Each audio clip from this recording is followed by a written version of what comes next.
नमस्कार दोस्तों, स्वागत है आपका हरियाणा तक में और मैं हूं आपके साथ राहुल यादव। हरियाणा विधानसभा का बजट सत्र चल रहा है। आज पांचवा दिन है। कल चौथे दिन सरकार ने दोपहर बाद जो विपक्ष ने काम रोको प्रस्ताव दिया था एचपीएससी के मुद्दे को लेकर, उस पर चर्चा की और विपक्ष के सवालों का जवाब दिया। जवाब देने के लिए सबसे पहले सदन में खड़े हुए सामाजिक न्याय मंत्री कृष्ण बेदी। अब कृष्ण बेदी ने जो है भूपेंद्र सिंह हुड्डा को लेकर कई बातें कही, पूर्व की सरकारों को लेकर, खासकर भूपेंद्र सिंह हुड्डा के कार्यकाल को लेकर कहा कि किस तरह से भर्तियां होती थी। यानी उन्होंने जो वर्तमान में सवाल उठ रहे हैं उनका जवाब देने की बजाय ये गिना दिया कि भूपेंद्र हुड्डा के कार्यकाल में किस तरह से एचपीएससी भर्ती में गड़बड़ियां होती थी। नेताओं के, इन्फ्लुएंशियल लोगों के रिश्तेदार जो हैं उनको भर्ती किया जाता था। द इंडियन एक्सप्रेस की एक रिपोर्ट का हवाला दिया जो कि दिसंबर 2013 में आई थी और उस रिपोर्ट को सदन में लहराते हुए कृष्ण बेदी ने कुछ नाम पढ़े हैं और इसी में से एक नाम गायत्री हुड्डा का है। और कृष्ण बेदी ने यह दावा किया सदन में कि गायत्री हुड्डा राजेंद्र हुड्डा की बेटी हैं और राजेंद्र हुड्डा जो हैं वो भतीजे हैं भूपेंद्र सिंह हुड्डा के। यानी भूपेंद्र सिंह हुड्डा के किसी भाई के बेटे राजेंद्र हुड्डा है और उनकी बेटी गायत्री हुड्डा, और गायत्री हुड्डा का सीधा संबंध मंत्री कृष्ण बेदी ने भूपेंद्र सिंह हुड्डा पूर्व मुख्यमंत्री से बता दिया और कहा कि इनके परिवार से थी, इसलिए वो एचसीएस लग गई। लेकिन अब जांच पड़ताल हुई है गायत्री हुड्डा के बारे में, तो कृष्ण बेदी का जो दावा है उससे उलट एक कहानी सामने आई है। दरअसल गायत्री हुड्डा जो हैं, दैनिक भास्कर ने उनकी रिपोर्ट की माने तो उनके पिता राजेंद्र हुड्डा से बात की है। राजेंद्र हुड्डा ये कह रहे हैं कि उनका भूपेंद्र सिंह हुड्डा के परिवार से कोई संबंध नहीं है। गोत्र भले ही एक है, ना ही उनका सांगी गांव जो कि भूपेंद्र हुड्डा का पैतृक गांव है, उस गांव से उनका निकास भी नहीं है।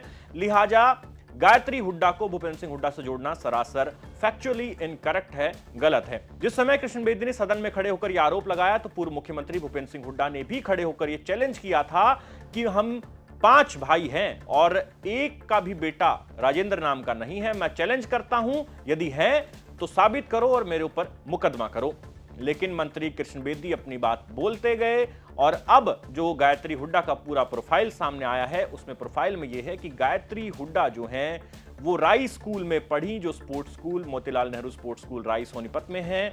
वहां उनके पिता जो हैं वो डायरेक्टर रहे हैं स्कूल के और वहीं से उन्होंने अपनी 10वीं 12वीं की परीक्षा पास की है और इसके बाद वो सेना में चली गई। सेना में वो मेजर बनी और इलेक्ट्रिकल इंजीनियरिंग की उन्होंने पढ़ाई की और इंजीनियर कोर जो है सेना की, उसी में उनकी भर्ती होती है। इसके बाद वो सेना में मेजर के पद तक पहुंचती है और साल 2006 में वो सेना में भर्ती हुई थी और साल 2013 में वो एचसीएस बनी और हरियाणा की पहली महिला एचसीएस ऐसी हैं जिनका बैकग्राउंड आर्मी का है और साल 2013 में वो एचसीएस की परीक्षा पास करती हैं और तब से वो अलग अलग 7 जिलों में अपनी सेवाएं दे चुकी हैं। और भूपेंद्र सिंह हुड्डा के परिवार से कोई डायरेक्ट लिंक गायत्री हुड्डा का अभी तक सामने नहीं आया है। इनफैक्ट गायत्री हुड्डा जो हैं, अगर वर्तमान में आप उनका प्रोफाइल देखें तो उनके पति प्रदीप अहलावत है जो कि भारतीय जनता पार्टी के प्रदेश प्रवक्ता है और साल 2004 से प्रदीप अहलावत का परिवार भारतीय जनता पार्टी से जुड़ा रहा है। प्रदीप अहलावत झज्जर जिले के डीघल गांव से आते हैं और आनंद सिंह चेयरमैन के बेटे हैं। कुछ दिन पहले प्रदीप अहलावत के भाई का जो एनकाउंटर हुआ था उसमें वो पूरा परिवार सुर्खियों में आया था और उसी परिवार में गायत्री हुड्डा की शादी हुई है। प्रदीप अहलावत भारतीय जनता पार्टी से जुड़े हैं। उनके पिता आनंद सिंह चेयरमैन डीगल गांव के पूर्व सरपंच रह चुके हैं, कोऑपरेटिव बैंक के चेयरमैन भी रह चुके हैं और प्रदीप अहलावत आज के दिन भी भारतीय जनता पार्टी में हैं और उनकी पत्नी है गायत्री हुड्डा। गायत्री हुड्डा वर्तमान में गुड़गांव जिला है, यहां पर वो रोडवेज में गुरुग्राम डिपो में जीएम के पद के ऊपर कार्यरत हैं। फिलहाल उनकी पोस्टिंग गुड़गांव में है और मंत्री कृष्ण बेदी का ये कहना कि भूपेंद्र सिंह हुड्डा के परिवार से गायत्री हुड्डा का संबंध है, ये सरासर गलत निकला है। भूपेंद्र सिंह हुड्डा ने भी उन्हें चैलेंज किया था। अब देखना ही होगा कि क्या आज की कार्रवाई जो चल रही है या आने वाले दिनों में जो सदन की कार्रवाई चलेगी उसमें मंत्री कृष्ण बेदी से भूपेंद्र सिंह हुड्डा क्या इस मामले पर माफी मंगवाएंगे या फिर मंत्री कृष्ण बेदी खुद अपने इस गलत दावे पर खेद प्रकट करते हैं या नहीं। तो ये गायत्री हुड्डा का पूरा प्रकरण था। इसके अलावा 2 नाम और लिए थे और बाकी के नाम भी वो जो इंडियन एक्सप्रेस की रिपोर्ट थी उससे मंत्री कृष्ण बेदी पढ़ना चाह रहे थे लेकिन उन्होंने पढ़े नहीं, कहा कि हंगामा हो जाएगा।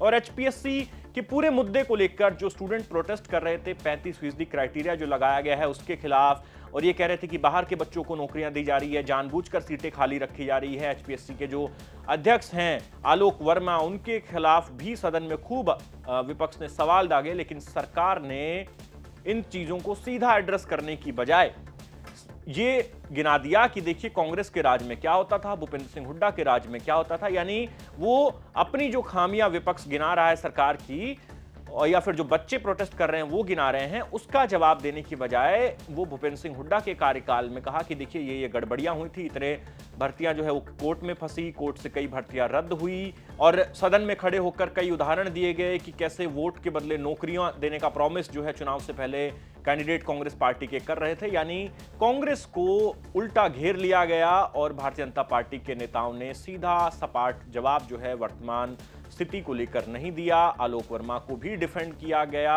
और एचपीएससी का जो 35% का क्राइटेरिया है उसको लेकर भी स्पष्ट तौर पर किसी ने कोई जवाब विधानसभा में नहीं दिया। अब जो बच्चे प्रोटेस्ट कर रहे हैं वो निराश है और वो ये कह रहे हैं कि हम अब प्रोटेस्ट जो है हरियाणा की अलग अलग यूनिवर्सिटीज में करेंगे और मई महीने में एक बड़ा आंदोलन जो है वो किया जाएगा सरकार के खिलाफ एचपीएससी के इस मुद्दे को लेकर। तो ये पूरा प्रकरण था गायत्री हुड्डा का एचपीएससी पर जो कल डिस्कशन हुआ उसको लेकर। आपका सरकार ने जो कुछ जवाब सदन में दिया और जो गायत्री हुड्डा का पूरा प्रोफाइल हमने बताया है, इसको लेकर क्या कहना है, कमेंट सेक्शन में अपनी राय जरूर दें और प्रदेश की तमाम खबरों के लिए देखते रहिए हरियाणा तक। धन्यवाद।